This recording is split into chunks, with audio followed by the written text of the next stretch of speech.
Hello, everybody. Welcome to another That Word Chat. Today we have Ryan North, very exciting, somebody I've never met, unlike a lot of the shows. So it's a new experience. He seems like a really nice guy, so it's going to be a fun show. Ryan North is, I first became aware of him, I guess, being on Twitter, because people would, and hanging out with linguistic types, people would always retweet the Dinosaur comics, and which often had a linguistic bent to it.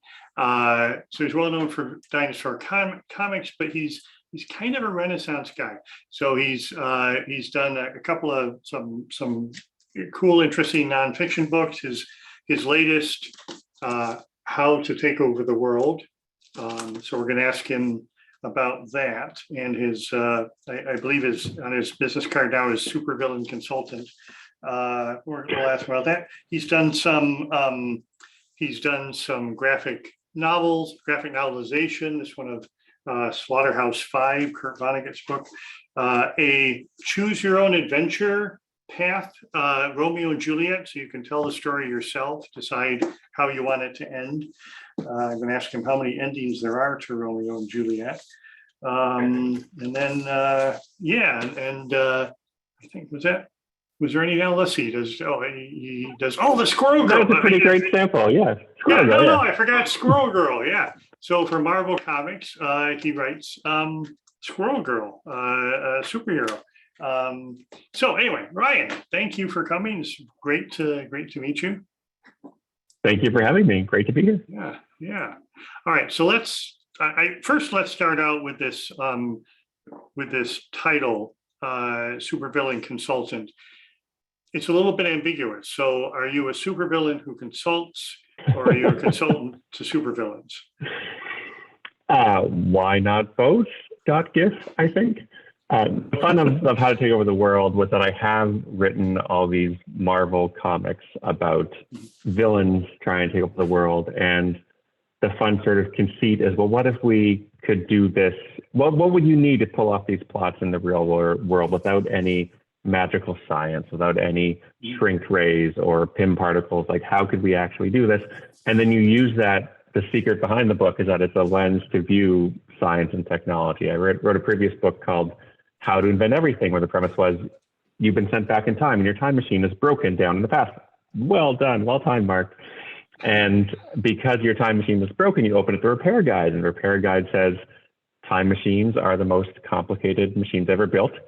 You're not going to fix it, trapped in the past, you're stuck. So if you can't go back to the future, here's how you bring the future back to you. And then it uses that as a reason to understand and learn about all this basic things we need for a technological civilization. So I like a fictional premise to motivate learning about nonfiction. I find it's kind of boring if you just start talking about the carrying capacity of a square meter of farmland in terms of calories produced. But if you're viewing that through the lens of, I want a secret floating base above Antarctica, I need to know how many hench people I can support in that base, suddenly I really care about that. And I want to know more about how much farmland I need to keep my hench people fed and watered. So that's sort of the idea behind those nonfiction books is using a fictional premise to motivate nonfiction.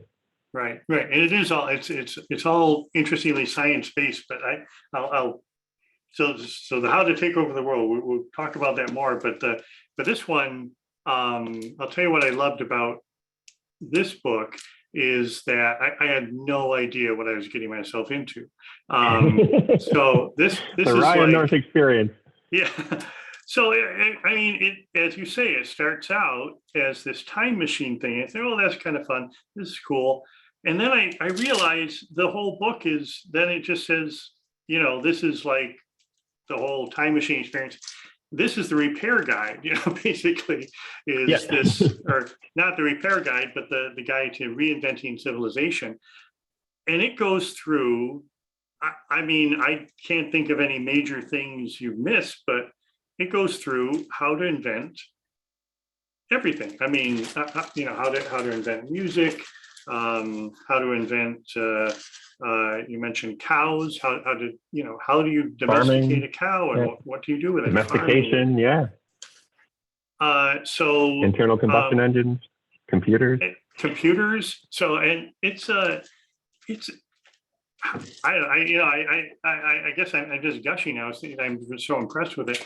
What was the thought process that you said, I'm not gonna write about a few things. I'm gonna write about a specialized area. I'm gonna write about everything in the world and how to make it. Yeah, that's a great question. And I feel like the answer is kind of cliche, but also extremely literal, in that it was a book I wanted to read since I was a kid. I saw Back to the Future when I was 6 years old and was really interested in time travel. And I had this like secret shame, secret fear of being a bad time traveler, right? Like I get sent back in time 100 years and I say, guys, the future is great. It's going to have computers and penicillin. And they say, cool, how do you build computers and penicillin? And I'd be like, I don't know. Just, you have to take my word for it. I didn't want to be a bad time traveler. And I wanted to read a book that made you a better time traveler. And it's such an absurd fear and shame to have. But when the book came out, I saw so many people who would be like, Ryan, I also worried about this. Like, I'm worried about being a sucky time traveler. Really? And so, yeah, it was, you know, I was 35 years old. And I finally said, you know, fine, I'll write it myself. Like I didn't want to write it. It's a lot of work to write a book, especially a book with that much depth across that many fields. But Yeah. I wanted to read it. I wanted to have it exist. And the fun of it is that it does what it says on the tin, right? Like it is a viable guide to rebuilding a technological civilization from scratch, but it's also a fun overview of our modern civilization. And I feel like a better person now, even though it's unlikely I'll be sent back in time. I still feel good knowing, you know, I know how electricity works and I know how to build a computational machine, and I feel the world's less mysterious. And I think that's the joy of learning, right? That the things become less mysterious, but not less magical. Knowing how they work doesn't make them less magical. It just makes you feel cool proud of the stuff that we can do as a species. I think that's my pitch for learning. Oh, Favor right, of knowledge yeah. here. Right. Yeah. And also you take to task us as a species and point out how long it took us to come up with. Oh yeah. Just some of the basic things that seem simple, especially when you describe them in it's just a few pages. Yeah, that came out as I was researching the book. Like I didn't know that was a trend throughout history, but once you start looking at it through that lens, you have things like the basics of human flight, this huge symbol for both technology and the human spirit. And we could have had lighter than air flight basically at any point in human history. One person who knew what they were doing could gather the fibers needed to make a giant balloon, and then you just have a fire inside of it. With the right knowledge and a bit of fabric, you have human flight at any point in history. The compass is another great example where the basics of a compass, like we picture a compass today, we picture that little sliver of metal on a pin sandwich in plastic. It doesn't have to be that complicated. You can just take a piece of magnetic material, attach it to a string so it can rotate freely, attach that together, and you've got your compass. Like tying a rock to a string took us over 1,000 years, 10,000 years to figure out. And that sort of thing where normally when you look at human history, you're doing it as a human who has pride for our accomplishments. You're looking at technology. And there hasn't been a lot of people who have looked at it and thought, you know, there's a lot of gaps here. There's a time where we had everything we needed, all the parts to make a certain machine, and didn't put them together in the right order for hundreds, sometimes thousands of years. And if you have a time machine, there's a lot you can do to optimize civilization. And that actually brings us to words and language, because one of the things I argue in the book is that there are 5 fundamental technologies you need to build a civilization, and they are non-physical. They're ideas, things like a calorie surplus, where you don't spend all your time trying to find food, and things like a number system that makes it easy to do mathematics. And one of them is spoken language, and one of them is written language. And I argue that both of these are technologies in that we don't get them for free. We had to invent them, and they could be lost. And the idea of losing language, of losing written language, or even just spoken language is, I find it terrifying. I think it's one of the scariest things you can imagine, is having that technology and losing it. Mm-hmm. And one of the things I argue in the book is that we have the anatomically modern humans around 200,000 years ago, and we have behaviorally modern humans around 50,000 years ago. And we don't know quite what changed when we started becoming behaviorally modern, where we're wearing clothes and burying our dead and that sort of stuff. But one of the contenders is that we invented language for ourselves. We started communicating with each other, and we started having ideas that survived the death of the host. And We can now send information around the world for no more difficulty or expense than shipping grain, less actually, since books don't go bad, they last a long time. And so if you want to have the single greatest effect on human history with the time machine, one terrific candidate, I think, is to travel back 200,000 years ago to those first anatomically modern humans, and you teach them to talk. You teach them to write their thoughts down. And you give every civilization on the planet a 150,000 year head start by doing that. So that's the linchpin industry that I point out as where you can have the most effect as a human being, as a human time traveler, and it's through inventing language ahead of schedule. Right. I suppose there is that commonality with how to take over the world, because in this book, you're telling people, go ahead, invent things, steal things, plagiarize. It's your own timeline. You can be, you can do anything you want. So like yeah, the flip of that, the mirror of that is there's a chapter at the end of How to Take Over the World where I say, look, let's assume you've been successful in all these plots. By now, your name should be the most famous name in human history. You've done these amazing things. And the only threat left to you is being forgotten. So how can you ensure that you're never forgotten? And let's ensure you're remembered for 1 year. And then let's do it for 10 years and 100 years and 1,000 years and 10,000 years, 100,000 years, all the way out to the heat death of the universe. And it's a really interesting lens to, at the 10,000 year mark, we get this problem where no language has existed for 10,000 years, and languages change over time. And how can we possibly communicate anything with people 10,000 years in the future? And what are our best bets for doing that? And one of the neat results is there's been these computational, I studied computational linguistics in university, so that's always got a special place in my heart for me. And there's been these linguistics CL studies on what concepts tend to be the most stable across languages. So what words change more frequently and what words change less frequently. At a very high level, words that change less frequently are words that we use the most and have been around for a while. So things like mountain, sea, person, these words tend to be more stable. And newer words that are used less frequently, those have more chance to change. So if you look at the most frequently used words across languages, you can make this nice list of concepts, or if you use a simple word for that concept, your message has a better chance of being understood by whoever reads it 10,000 years from now than it would if you use just colloquial language today. And it's stuff like this is what I love about linguistics and science, where no one had written a paper about this specific problem because it's a crazy problem to consider, but you can take the data and connect it in this way and start building arguments and schemes to ensure that your message survives into the indefinite future. Well, and that's cool as an editor to read that, to read what you wrote in the How to Invent Everything about inventing language and the importance of language and the whole, what language means. Does linguistics permeate everything you do? Would you say? I will answer this question using language, and I will say yes.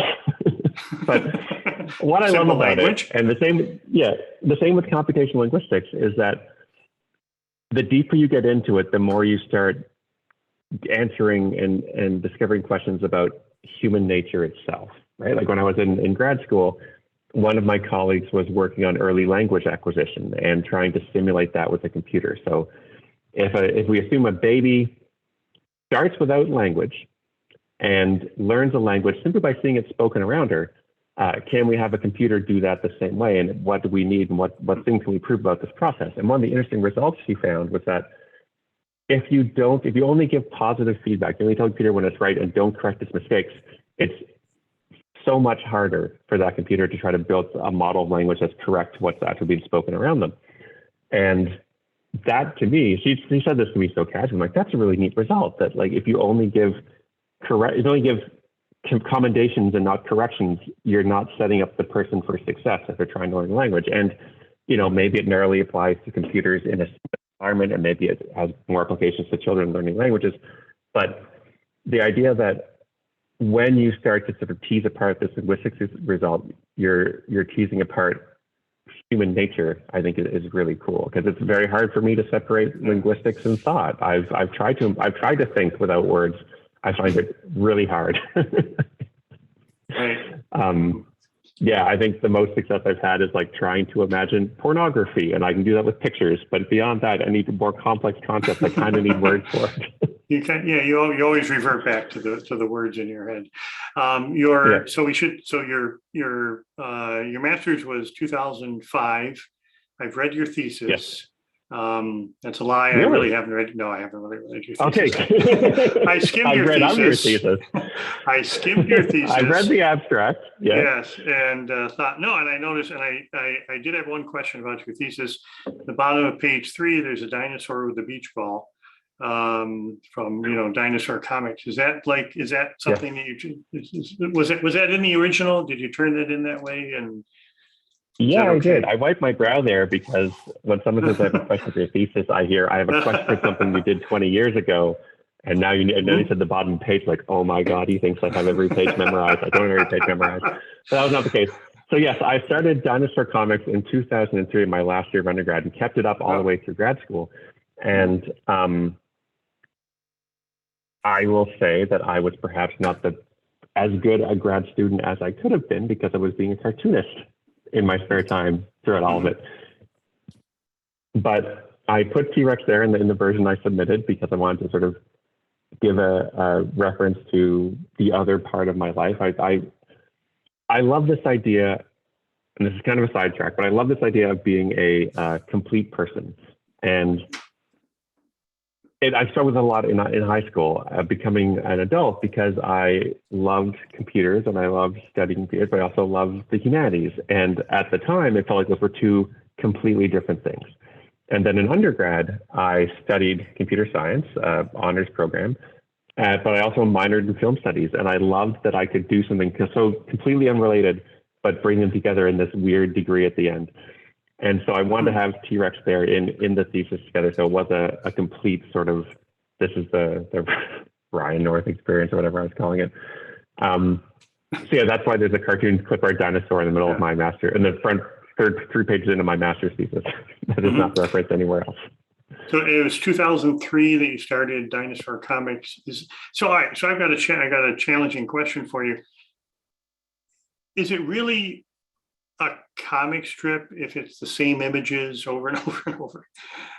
Yeah, no, that's a super reasonable question. It's one I struggled with early on, because Dinosaur Comics, for those who haven't read it, it's the same 6 panels every day. I change the words. And whenever I describe Dinosaur Comics, I follow up by saying it's better than it sounds, because that sounds horrible. But I love comics. I wanted to work in comics, but I didn't know how to draw. And I thought, this is my clever life hack to do that. I'll make it so it's the same pictures. I just remix those same 6 pictures over and over and over again with new words. And to answer your question, I think it is still comics. And the reason is comics has a language to it itself. And a lot of it has to do, time is very weird in comics, and pacing is very weird, but it has a nature and a power to it. And so if you have the sentence, how are you today? I'm fine, in one panel, it reads as me saying it like, how are you today? I'm fine. If I put it in 2 panels, how are you today? Question mark, panel 2, he's saying I'm fine. He's answering his own question. That changes the way that story is being told. And I would argue changes the semantics of what's being said. And so even though the core of Dinosaur Comics is just 6 panels of text said between these 3 characters of T-Rex, Germesia, Mimus, and Utahraptor, the experience of reading it in comics is fundamentally different than the experience of reading the script in a text editor when I write it. And I think that's an important part of it. I just like comics a lot. Yeah. No, that's a really interesting answer. And I mean, it, and I didn't think of that as part of it, but the whole panel structure of how the dialogue proceeds affects how we perceive it. But it's also interesting when I read it, I'm looking at the same images, and it's still enjoyable, and I'm still looking at this person saying it, and this, even though they're dinosaurs, and their reactions.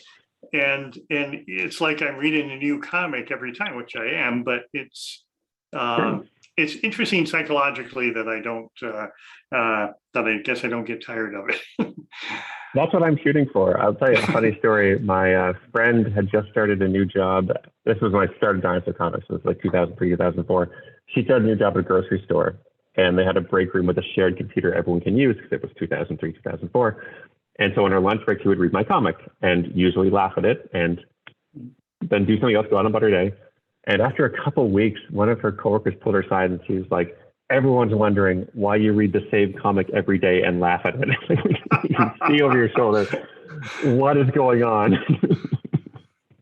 And she's like, oh no, the words change. I promise the words are different. It's a different comic. I'm not a crazy person.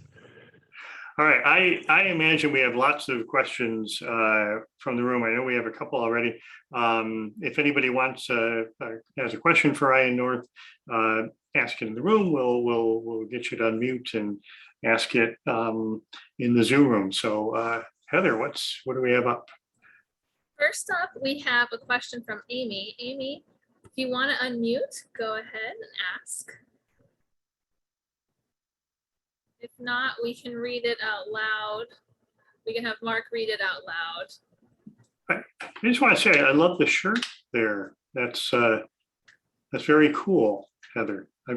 I have my water bottle today is space image. So we got a theme going here. Oh, I have nothing spacey. I wish I had something spacey around me. Okay. I know. There we go. Oh, there she is. Hi, Amy. Yeah, hi. Hi, Amy. Hi, everybody. Oh, I should not have closed the chat because that's where I have my question. Oh, but I think I know it. Just wondering how long was it between the development of spoken language and written language? Because I don't think you specified, but I have the impression you were talking about spoken. Yeah, that's a great question. And it is, as in most things in history, an embarrassingly long period of time. And one of the reasons for it is that spoken language gets you a lot of the way there, right? Like it unlocks communication, ideas surviving beyond the death of your body. And so spoken language shows up around 50,000 years ago. Written language shows up around 3,000, 5,000 BCE, which is a huge expanse of time. And the initial impetus for written language, as far as we can tell, is not I want my ideas to last longer than a human lifespan does. It was we're doing accounting. We want to keep track of who owes what, and so we're going to write it down and build a system for doing that. So it's kind of cool that the first human name we have recorded is in terms of accounting, a debt owed, and it's from there that things expand. And it's kind of wild to think about, right? Because there are all these people who lived and died and had languages that we don't know about because they never bothered to write them down. And all this knowledge that was created and lost because the thing that writing does that's so important is communication, or speaking lets ideas survive the death of you, and maybe the death of when you told them to if they spread far and wide enough. But writing allows ideas to survive even just the death of you, the death of when you told them, but also the death of the civilization. Like we deciphered Egyptian hieroglyphs, even though that civilization was gone, and now their ideas come to us, which is super cool. Yeah, can I ask what's the name, or what name have modern people given to that first language?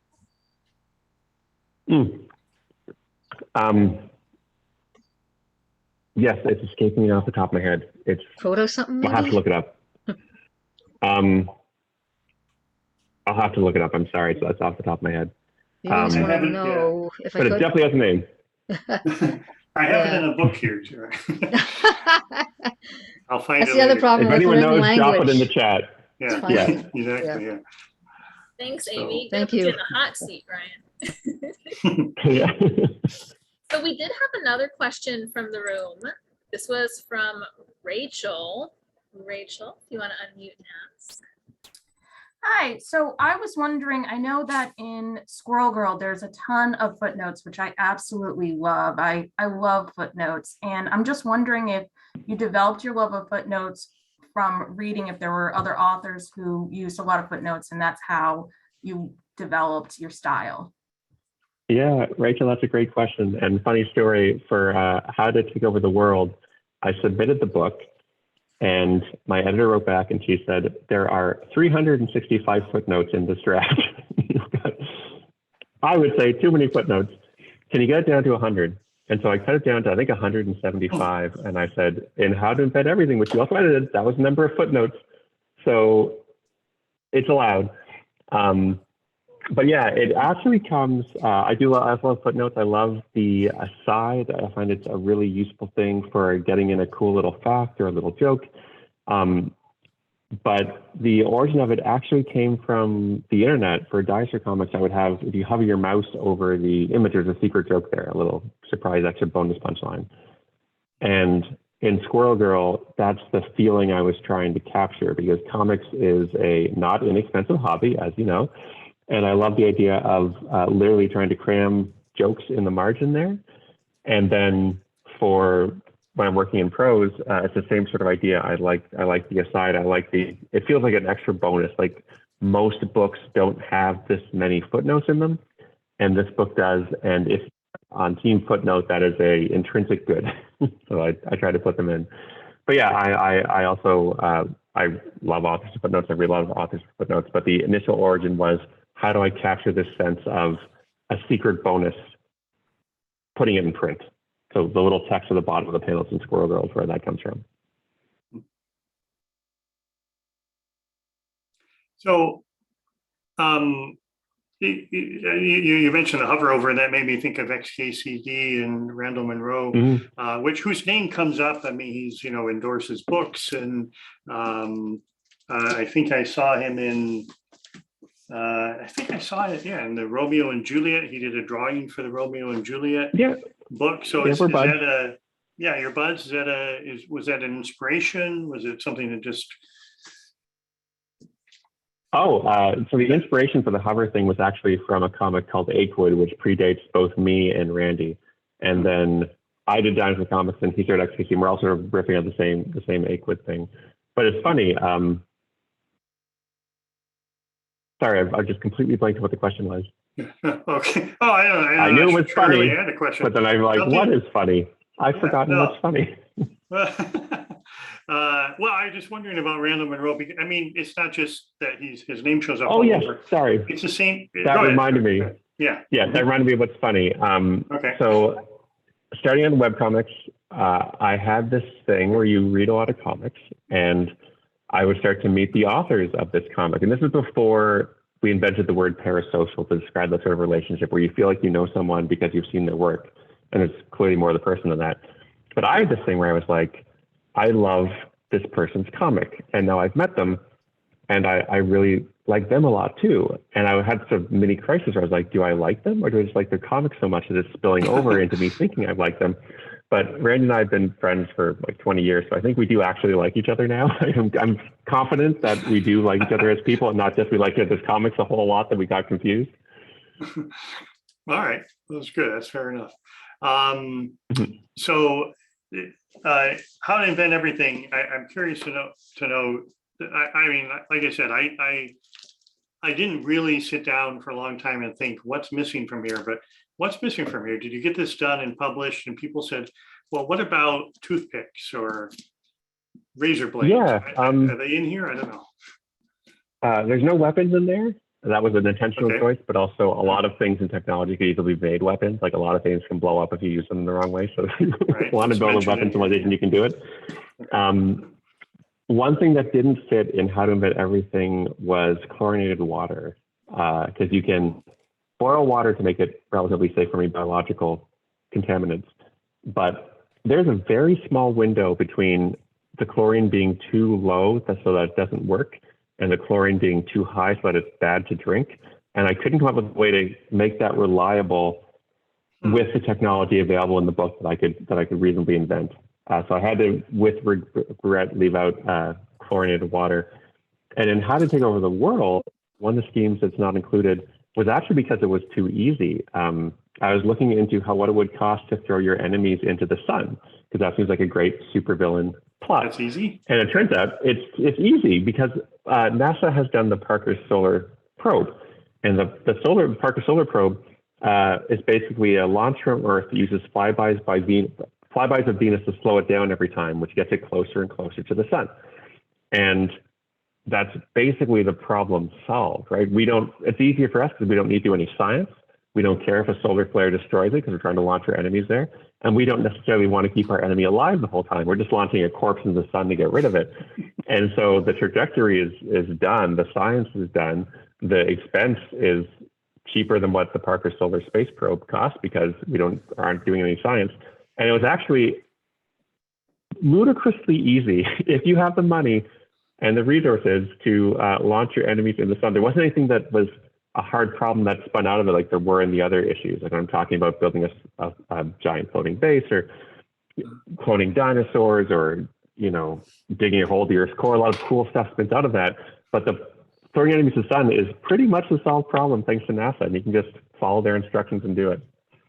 Wow. So you left that out of the book because it's not interesting enough Yeah. because it's so easy. Yeah. Are there any easy to tips? throw people in the sun. Are there any tips in here that a supervillain could get a hold of this and say, "Oh, this could actually work"? Yeah, I mean, like How to Invent Everything, I wanted this to be doing what it says in the tin, a credible version of How to Take Over the World. But the caveat I had in mind when people were like, "Ryan, is this a dangerous book to publish?" was I'm a comic writer and cartoonist. And if I can work this out sitting at my desk, these aren't secrets. There's nothing here. We should be aware of it. And the other thing is that most of these schemes, we're using them to talk about actual science and technology and things that spin out of that. And every couple of months, if you're looking, there's a story in the news about geoengineering. Someone's saying, hey, maybe we should reduce the planet's reflectivity to lower global temperatures. And what you never see discussed, I think is the most important thing about this idea is, yes, there are these different technologies that might be able to mitigate the effects of climate change. But the main problem that has not been solved is that even if these work perfectly, now we have a climate that is being controlled by humans from likely a particular place. And that means if a tornado strikes a place, a country, we can't call that an act of God anymore where no one's responsible because we did this. There's someone who you could hold responsible for this. And that feels to me like a recipe for war. Very quickly, turn the temperature down for my country. This other country wants it turned up. All these problems come from having someone responsible for a global thermostat. They all go away when it's just the way the Earth is. So that's something that's discussed in the book. That's something that I think is worth thinking about, the larger issues behind this before we jump into things like geoengineering. All right. I'm More gonna questions. jump in. Yeah. We've got a hand raised by Ben. Ben, do you want to unmute and ask your question? Give you a sec. Get all the. There we are. Ben, hailing frequencies open. Thought you might like the background. Yeah, so I love it. I was a big fan of the How to Take Over the World book. Thank you. Hit a lot of boxes that I like talking about Biosphere 2 in the guise of henchvillain or henchman habitability. That's just a really cool project. It also made me intensely disappointed with billionaires because on that scale of wealth, a lot of these things are possible. So I was wondering, when you were researching the book, what were you most disappointed hadn't already been done? That's a great question. So I'll tell you, when I wrote the book, that in the final edition, there's prices on everything. That's actually the last thing I did, was pricing everything out. And I thought my first safety net was, okay, well, this will be too expensive. No one can do this. And I priced out the book and saw it was $56 billion and looked at Forbes' list of billionaires and saw there were over 20 people alive on Earth today who could afford to do every single scheme in this book and have money left over. And that, like you say, is extremely disappointing. It's wild that is the case in the world we live in. The most disappointing thing in the book, I think, for me when writing it, was the scheme about digging to the Earth's core. Because every other scheme in the book, I figured out a way to do it. And the Earth's core, it's just the heat, the pressure. It cannot be done with existing technology or any technology that's likely to exist in the foreseeable future. And in the book, the nice solution is I take it sideways and say, well, here's a way you can use digging to make a lot of money and control hearts and minds. But I always kind of wish there was a viable way to dig to the Earth's core. It would be a catastrophic thing to do. You don't want to let the Earth's core out of a tiny hole. That's a jet that pushes the Earth out of its orbit. There's all this cool stuff you can talk about if you do it, but there's no viable way to do it. And I was reduced to like looking at forum threads of people who think they have a way to do it, and then I would crunch their numbers, be like, this is crazy, this is wrong, none of this works.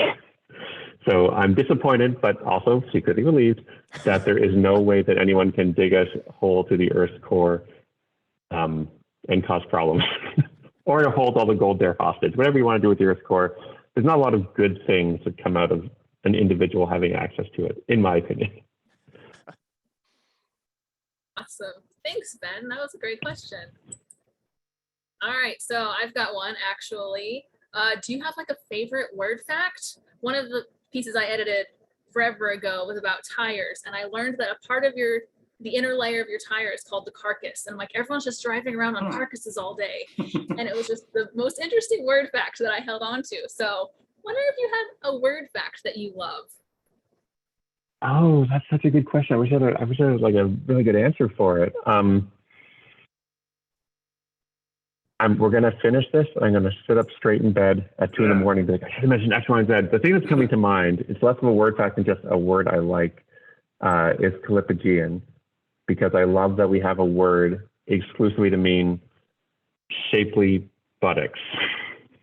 Because I feel like words reflect the culture around them, and just a fancy word to say nice butt is something that I'm glad we have in our shared language of English. Yeah, I guess the other one, this is a word fact that sort of relates to what we were talking earlier. I was talking about how language changes, and it's almost out of living memory now, but computer, the way we use it now, was not the way the word was used when it was first invented. It was someone, usually a woman, who ran figures, who computed for you by hand. And so you'd have a room full of computers and be a room full of usually women doing math. And that's an example of a word that has completely changed its meaning within the space of a couple years. Once we invented analog and then digital computers, we called them computers, and they replaced the old computers, the human computers. So the job disappeared, and then the word just obliterated the other meaning. It's cool to see a word change meaning so quickly like that within the space of a couple of years. I love it. All right. Good question. Wish I had more. I do have more. I'll think of them later. Yeah, tweet them out later. We'll keep an eye on your Twitter account. So I've been wondering. I've been fascinated by graphic.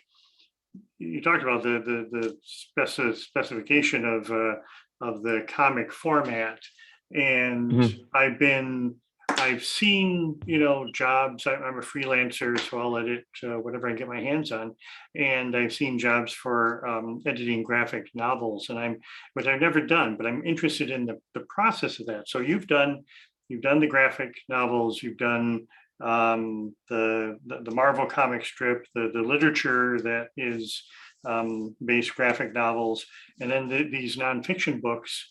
So you as a linguist, you have a special relationship with your copy editor because more than the average writer. So so what's been your experience, and what are the differences? So I'm choosing my words carefully in case I have my editors and copy editors ever watch this. There is, I believe, it's sort of like jazz, right? You learn the rules so you know how to break them intentionally. And I believe the purpose of punctuation is to capture performance to a large part. So a comma indicates a pause, a period is an exclamation, a period is a sentence, exclamation point is an excited end of the sentence. And I further believe that there are shades of meaning captured by combining punctuation. So for example, 2 exclamation points to me sounds different than 1 exclamation point, which sounds different than 3 exclamation points. Above 3, it's diminishing returns. But in a similar way, a lot of people love the interrobang, the question mark and the exclamation point combined as a single piece of punctuation. I don't, because I don't know what it sounds like. And I would argue that a question ending with a question mark exclamation point is a exclaimed question, while something ending with an exclamation point question mark is a shocked exclamation. They're different. So shades of meaning. And there is no style guide besides the Ryan North style guide that says these are different and valid and should be allowed. And I've had arguments about the Marvel House style guide says 1 exclamation point or 3 exclamation points and not 2. And they let me get away with it for a while. And then there's there's 2 issues of Squirrel Girl where they changed it. And I noticed, and I said, why are we doing this? And I wrote this essay about why it's different, like I just said to you. And then I got a special house exemption from the Marvel style guide to have double exclamation points in Squirrel Girl. So for me, I think like if you're using the written word, you want to capture what it sounds like, you should use every tool at your disposal. I'd also argue that a word in caps is different than a word in bold, is different than a word in underline, is different than an italicized word. And one of the tools that corporate comics generally don't get themselves is they usually set it in all caps. And if a word's emphasized, it's in bold and italics, and there's no underlines. And I feel like that's multiple arms tied behind your back to make a weird metaphor, because you're losing these tools you could otherwise have. So Squirrel Girl was one of the few Marvel comics where I did argue for a mixed case and would use that to capture the way Doreen and the other characters talk to each other. So I'm sure most people besides us word nerds don't care about that. But when you care, you really, really care. And when Squirrel Girl ended, I got, there was a special page for the copy editors in our final issue where they were like, thanks, Ryan, for the comic. You gave us a lot of work. We had a lot of conversations, but we enjoyed every second. So it's a process, and it's a thing where I think they're fun essays to write, right? Like I enjoy always talking about language. So to be like, here's why I'm doing this and the reasoning behind it. And I assure you there's a coherent, critical framework for this. It's something that's fun. I enjoy it in the end. Well, that's great. That's great. And obviously you're one of us, and we appreciate that. I was curious about that process with Marvel, specifically different, because it's a universe. It's not just a publishing house. It's a universe. I had the opportunity to be at a party on multiple occasions with Star Wars novel writers, and they would talk about how they would get together around in a big table, in Los Angeles around a big table, and they would talk about the continuity issues and setting the canon and deciding what's allowed and what's not allowed. Did you get some of that with Marvel, where you had to be careful about how even the internal stuff with Squirrel Girl, but also where she sort of mixes with other characters? Yeah, there's a phrase I have in my head I used for Squirrel Girl called "dead or in space," where I couldn't use a character if they were dead or in space; they'd be off the board. And so we talk about that. And the continuity is like making sure your comic ties together with everything else happening in the Marvel universe at the same time, and the 6 years of history. And as a writer, continuity can be great, or it can sometimes be a burden. It's a burden when, for example, for a hot minute, Captain America had the super soldier serum sucked out of him, so he was an old man with no powers. So if I wanted to use Captain America, I'd have to have the characters turn to the camera and say, as you know, this is why Captain America looks like an old man right now, because people don't read every Marvel comic. They might just be reading Squirrel Girl. But it also can be a great advantage. There was an arc where I wanted Squirrel Girl to meet the Sorcerer Supreme, and they were saying, oh, well, just so you know, Loki is going to be the Sorcerer Supreme right now instead of Doctor Strange. And I said, great, I love Loki lots more. Let's do this and do a whole Loki story. So it's kind of, you roll with the punches and you have fun with it. In that Captain America example, Squirrel Girl was going to beat up Captain America. And the note from my editor said, he's an old man with no powers right now. And I said, okay, well, let's not have Squirrel Girl beat up an old man with no powers. She's supposed to be a hero. And then my editor hopped in and was like, well, actually, even without the super soldier serum, Steve Rogers is a trained military man in peak physical condition. I was like, all right, fine, so beat him up. And so she beat up the old man with no powers. And that's how Doreen Green Squirrel Girl does it. I'm curious to know why. I won't get into that though. We have another question from the room. We do. This one is from Elizabeth. Whenever you're ready, unmute, hop on in and ask. We had we're getting ready. Getting ready? Oh, do we need to stall? You're vamping. Ready, go. What's that? My classic thing to stall on a sound check is they usually ask you like, "What do you have for breakfast?" And I just recite the cremation of Sam McGee because I have the first verse and a half, or the first stanza and a half memorized. And people are always impressed. I'm like, "Can you do more?" I'm like, "No, the sound check has to end now because I only." Yeah. Oh, there It she stopped. is. Hi, Elizabeth. You ready? Fabulous. Hi, sorry about that. No worries. Hi, Elizabeth. Hi, so Ryan, I saw you at an event with Gretchen McCullough in Toronto Yeah. years back. I had the delightful experience of buying both How to Invent Everything and Because Internet on the same day. It was a Thank you. banner Great book. book acquisition day.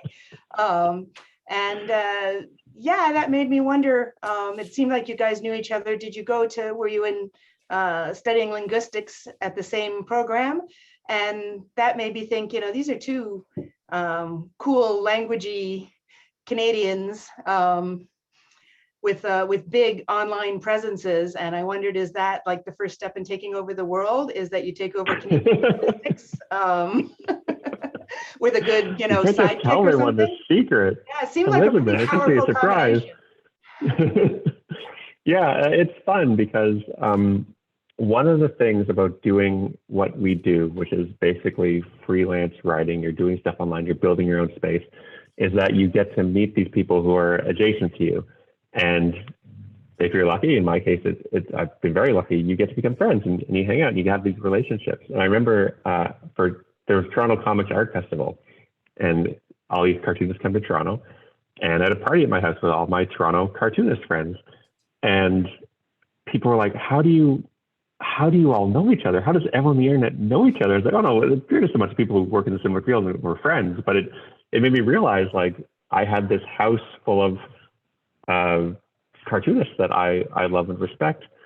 And if you were to just destroy the house, there'd be this huge gap in the world. But saying it out loud, it sounds like very super villainous. Yeah. Yes, you'd be all sent to the sun or something. Yeah, if you sent that house to the sun, there'd be consequences. So to answer your question, I met Gretchen just a couple of years before that event. We were at an event together, and sort of thing, we both went up together, and she was like, "I'm Gretchen." I was like, "I'm Ryan. We should know each other in person. Let's do it. This is great." And then you get along, and you realize you like each other, and that's sort of the nice thing with being a freelancer is that when you get a new job at a company, you like some people and you don't like other people because companies are very, very diverse places. But when you're individuals, you're just operating on the level of the individual. And usually if you like the artist's work, you have a pretty good idea of what they think like, what their interests are, what their sense of humor is. And so it's very easy to connect. The only danger is that I've told a lot of my stories through T-Rex and Dinosaur comics. And then I tell a story to a new friend and she's like, yeah, no, I heard this 5 years ago when it happened to T-Rex. Like you used up all your good stories, Ryan. Yeah, thank you for the question. And I mean, I'm always a little bit concerned about the Canadians, the world. Full stop. I'm a little concerned about the Canadians. The Canadians in general. Gretchen has been one of your guests too, Mark. So I see you're keeping them in view. We have had several Canadians on the show. This is very true. And we're happy for him. And my daughter has been to the Toronto Comic Arts that's great. Festival. Comic Art Festival, yeah. She sent me a picture of her T-Rex patch that she got from you in person. I'm not sure when it was. That's awesome. But I asked her, well, what should I ask Ryan North? She's into comics. Do you know Kathleen Gross I think she's in Vancouver. She's done like a comic graphic novel of classic literature like you've done. Anyway, it's a friend of hers that she went to see in Toronto. And her question was whether you have, as a Canadian, whether there's some trouble with the language and some odd changes that you find to your stuff by editors because it doesn't fit what you're used to. So there's a couple things. Obviously, they remove all the U's. And I was one of, I think, the last generation to be taught to type on a typewriter. And so I do a double space after a period to separate sentences. People hate it. I will never change. It's not a Canadian thing. It's an old school thing. Okay. Canadians, the one that sprang to mind when you asked that question was, and this was in like 2005, I was a little baby, and I did a comic about just a casual reference to getting milk out of a bag, which is an Ontario thing. I thought it was a universal thing, and I was deluged. I don't know say what. A lot of emails came in. Deluge. Is that how you say it? I was deluged by emails, people saying, "What are you talking about? Milk in a plastic bag? Are you crazy?" And so I had to put above the comic a link to explain what this is. In Ontario, we get our milk in bags. We put it in a special plastic milk bag holder rather than pour in our cereal or whatnot. So there's cultural differences like that. But usually the editors are just like, I'm not going to ask him to stop putting spelling flavor with the U, but I will have a macro that removes it, and I'll do a search replace on all two spaces becoming a single space to make it fit every style guide but the Ryan North style guide, which makes me sound like the most petulant person in the world. It's just how I type. I can't change it. I tried. All right. I think we have one or two questions still from the room, and we're running a little bit low on time, so we'll try to get all those pushed through. Perfect. Dana, or if you're unable to unmute and ask, we'd love to have your question. Give Dana a second. Oh, all right. We can ask on your behalf then, Mark. Okay. I'll have to read this because I haven't seen it in detail, but have you addressed, Ryan, whether Noam Chomsky has acknowledged the existence of Noam Chomsky and whether the original had an opinion about having a canine punny namesake? Yes, so my dog is named Noam Chomsky with a P because he barks. And I have not brought this up with Noam Chomsky, the linguist and political thinker. And the reason I haven't is that I feel like every couple months it goes around Tumblr or the internet or Twitter where someone notices he does write back to every email just about from random people. He will write back. If you say, "What's your favorite Pokemon?" He'll write back and say, "I don't know any Pokemon. Regards, Noam Chomsky." And it's this thing that people realize you can poke him and get a response. And so I would feel bad messaging him to say, "What do you think about me naming my dog after you?" but with a pun. But in my head, he's in favor of it, and I will just live with that fantasy. I have to say, and just totally honest now, this is the third person I know who's named their dog Noam Chomsky. Probably the people I hang out with, but it's when I first read that, I thought, well, that's cute, that's clever, but yeah, I've that's seen it. it before. Yeah. Do they call him Gnome or Chomsky? We call him Chomsky. Chomsky. And not Gnome. Yeah, I guess I don't know. I'll have to check what the other two call. One's a linguist and one's an educator. But I guess with Noam Chomsky, it's a broad range, right? Or Noam. I've had people at dog parks take a step back when I tell them that because they think that means he's going to bite them. And I'm like, no, Chomsky for the pun, not because he's a dangerous animal. So we included a link. I think it's on the webpage or in the email I sent out to your adventure, getting stuck in a hole. Oh, getting in stuck in a Toronto, hole. A whole Twitter adventure and all about Noam Chomsky. And it's clear. I noticed in How to Invent Everything, you seem to have a strong affection for dogs. The whole part of How to Invent a Dog seemed to be directed almost like you're talking directly to Noam Chomsky, saying, invent a dog, it'll be a good boy. Yeah, well, it's wild. Like so dogs are complicated because they evolved from wolves under our direction. And there's a little bit of like, maybe they wanted it because it makes sense if you're trying to get scraps from a human that you'd become sort of more acceptable to human. Maybe it's together, but I do believe we owe dogs a duty of care for being at least partially responsible for their creation.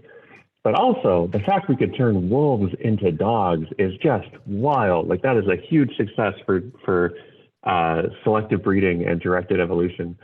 And I think it's one of the coolest things humans have done is take another animal and make a companion of it where you both benefit from it. It's a really incredible thing. If we hadn't done it, if we only had, say, cats, I mean, people would think it's impossible because cats are at best semi-domesticated. They will be fine if we disappear tomorrow. Dogs will not. We rely on each other.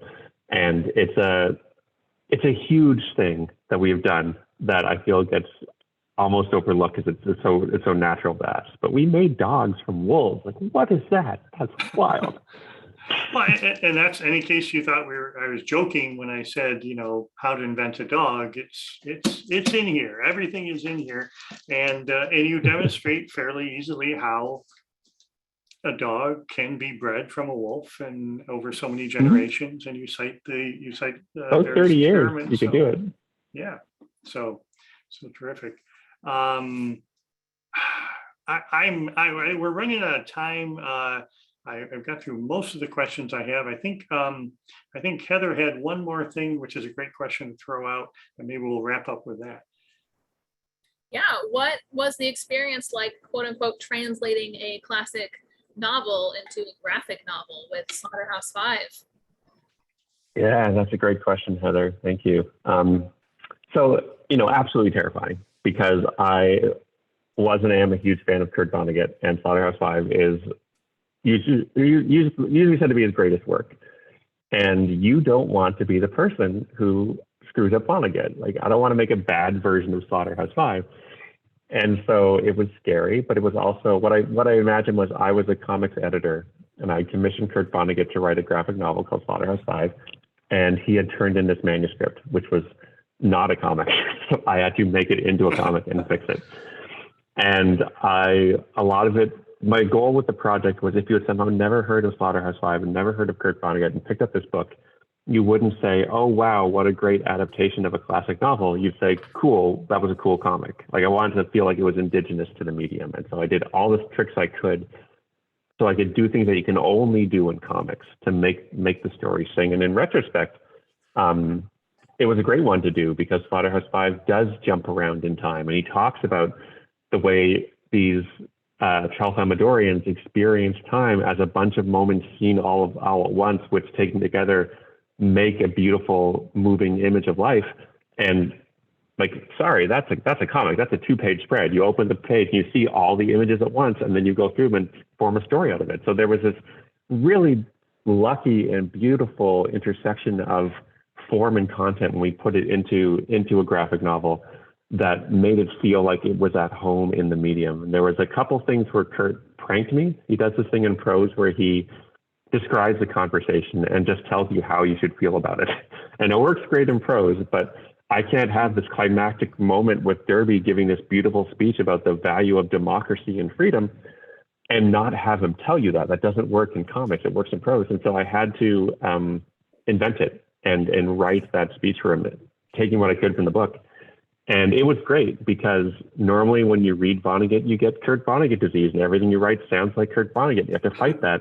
But here I could lean into it. And one of the few negative reviews of the book I read, I don't have to search them out, but he had said he wished I had written more of it because every word in the book was taken from Vonnegut. And I was like, it wasn't, you missed it. I nailed him so well. You couldn't tell when I had to make up a speech that wasn't in the book. And so I turned, that's the neat trick. I turned that criticism into a compliment on my skills and learned nothing.